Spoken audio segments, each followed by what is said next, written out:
Hey, Kevin, how you doing, man? How'd you do hunting? Nah, I didn't go. I didn't go today. The forecast, they were calling for pouring rain, so I didn't want to take the flintlock out. I know I should have, but I didn't. I'm out in the workshop. I got out in the workshop early today, so. Oh, you want to stop by? Yeah, come on, stop by. I'll be out in the shop pretty much the whole day. Swing by, man. All right, I'll see you when you get here. Talk to you later. Bye. That was Kevin on the phone. He said he's going to be over this way. He's going to stop by the shop. He said he's working on a new project. So I can't wait to see what that is. In the meantime, I got a couple things going on today here in the workshop.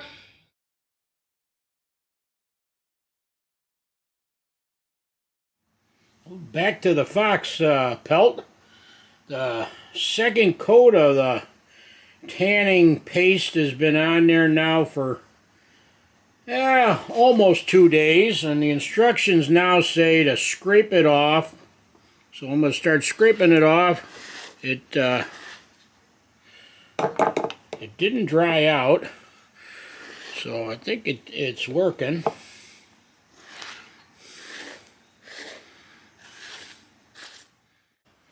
The next step, as per the instructions, is to wash it in some warm water and soap.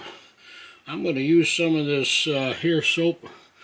This liquid soap, put a little bit of that in there and wash it up real good.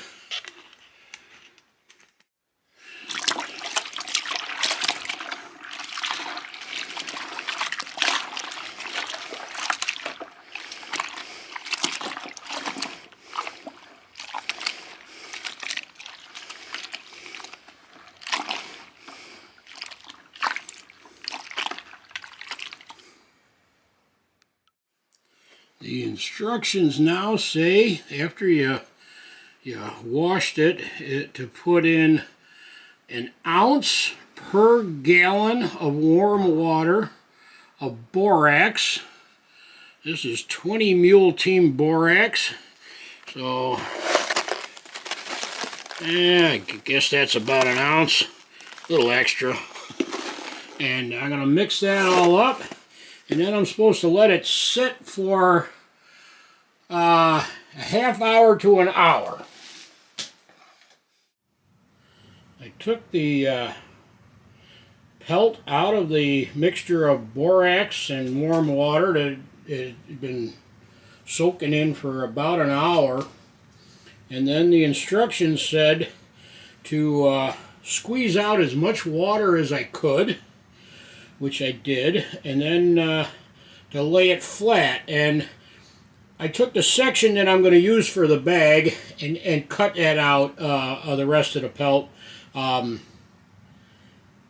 This is just a section I'm interested in for this project, so I thought it might be a little easier to handle.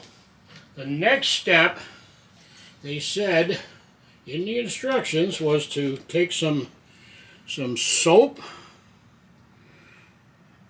and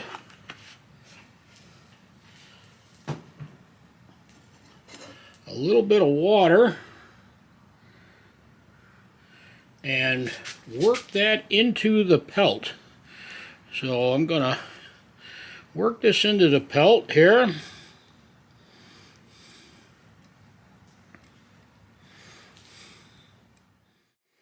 The next step, after that soapy water mixture has been soaked in, as per the instructions, is to add some neat's feed oil, or it says olive oil, or let's see here, castor oil. But I got this neat's feed oil, so I'm gonna rub that in.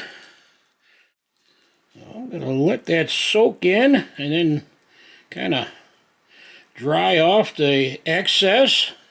Now the instructions say that at this point, if you were just using this for a taxidermy mount, that you're finished. However, we want it a little softer than that for the bag that we're gonna make.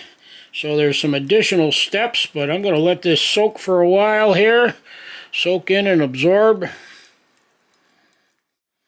The last thing we're gonna do today on the fox is we're gonna set it aside and let it dry a little bit. Set it aside in a cool spot and let it dry a little bit. And then the step after that, we're going to do another time. So what we're going to do is we're going to put this, it's not completely dry, and before it completely dries, we're going to put it in a little bag, and then we're going to put it in the freezer because I don't have time to finish this today. But the step after that is working the hide, and that's stretching it.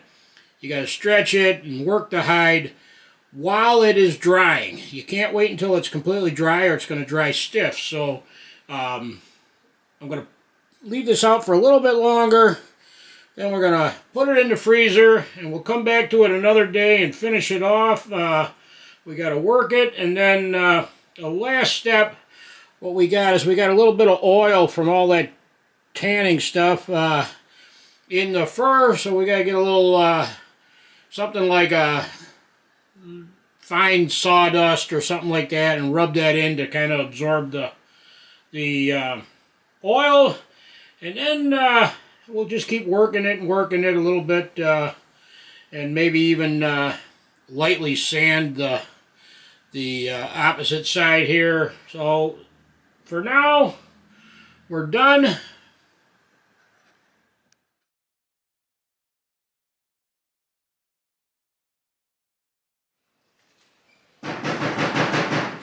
Hey, come on in, man.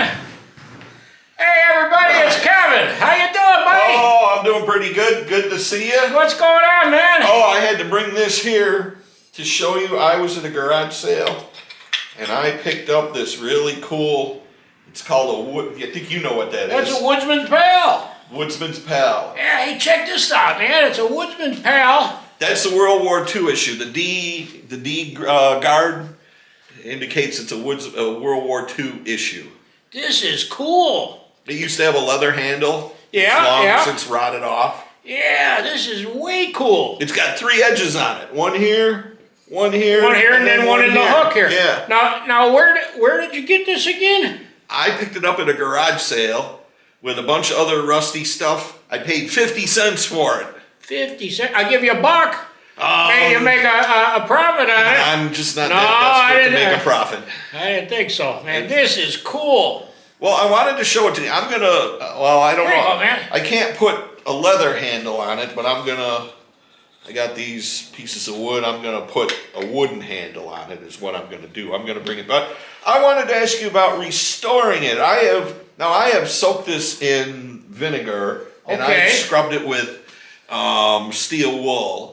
But I'm wondering, what do you think? Should I leave it as it is, or should I take it? Actually, you can see it's really pitted. It used to have something stamped in here, Woodsman's Pal or something. It probably had something like the branch of the service that this came from, or U.S. or something. That's long gone. Well, the pitting, I don't think you get all that pitting out. And if you polished this to like a mirror finish and you got all that pitting and stuff out of there, it ain't gonna be right, man. This thing has been around. It certainly has. And it needs to show the patina and the age and the wear. I wouldn't do a thing with it. That cider vinegar worked good. You think just I wouldn't do anything. Put a handle on it and sharpen it up? I'd sharpen it up real good. I'd get this thing like a razor, and it's already pretty sharp. It was sharp to begin with. I've sharpened it a tiny bit, but it was sharp to begin with. I wouldn't polish anything. I wouldn't, do anything other than what you did here. And then what do you got for handles? Well, I slotted these 2 pieces of, I'm not sure what kind of wood it is. It's a red type wood. But I've slotted these 2 handles so that they fit right in. And then what are you going to do? Epoxy them and put a pin through them? Yes, I'm going to epoxy them, and I had them fitting good before. And then round them off and shape them a little bit? Yeah, I was going to put cutlery rivets in there, but the ones I have just aren't long enough to fit through the handle. So I think I'm going to maybe brass or something. Well, you know what I've done in the past, and I got some brass rod, when I do some knife handles and stuff, they're similar to this, I put the scales on, put some epoxy, and make sure that the pin that I use, in my case I use brass rods, I actually like it a little bit smaller than the hole. It helps line everything up better. So you put some epoxy down, put your pins in there, and your scales on there, and clamp them together. And leave some of the brass out. You can always cut that off, or if you got a belt sander, it'll sand right off. Oh yeah. And then I'd round it off, and I'd put. I don't think I'd make a real shiny handle. I think I would do something like natural, like like linseed oil or something like that. Yeah. The other thing you could do is, I don't know, is you could, of course, I don't know if it would look right or not, but I've done where I've wrapped with rawhide. Here, let me show you. I got one here.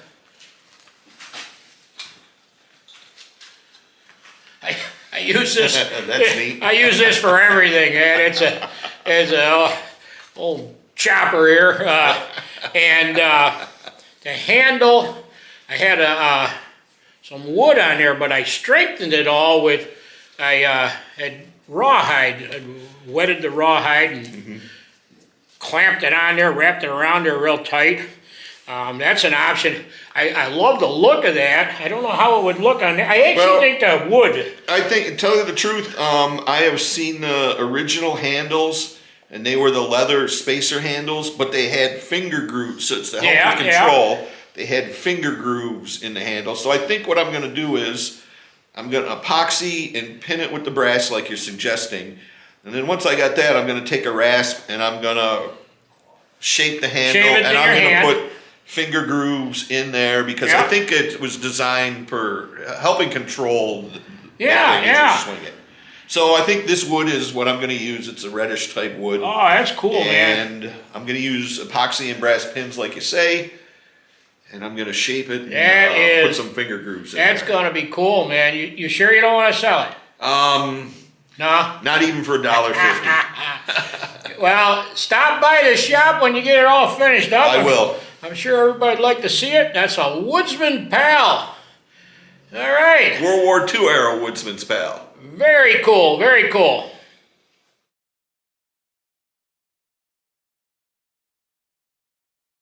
Hey, as long as you're here, Kev, I got something. You had mentioned you were looking for a cow's knee for your flintlock. Something I need for my flintlock. Well, why don't you take this with you? You can use it as a pattern. This was made by our friend Richard. You've seen or heard me talk about Richard in a lot of the videos. And for those of you who don't know what this is, this goes over the lock on a flintlock to protect it in the rain. So why don't you take that home with you? I will. And use it as a pattern. Okay. This one I want back because it's an original. Oh, I see his logo there. It's got his logo and everything on there. But keep it as long as you need it. And it's pretty well used too. Oh yeah, and then put some waterproofing on there, some kind of I don't know, beeswax or something like that. I will use this as a pattern, and I'll bring it back to you when I'm done. All right, man. Thank you very much. You're welcome. Thanks for stopping by the workshop today. Take care till next time, everybody.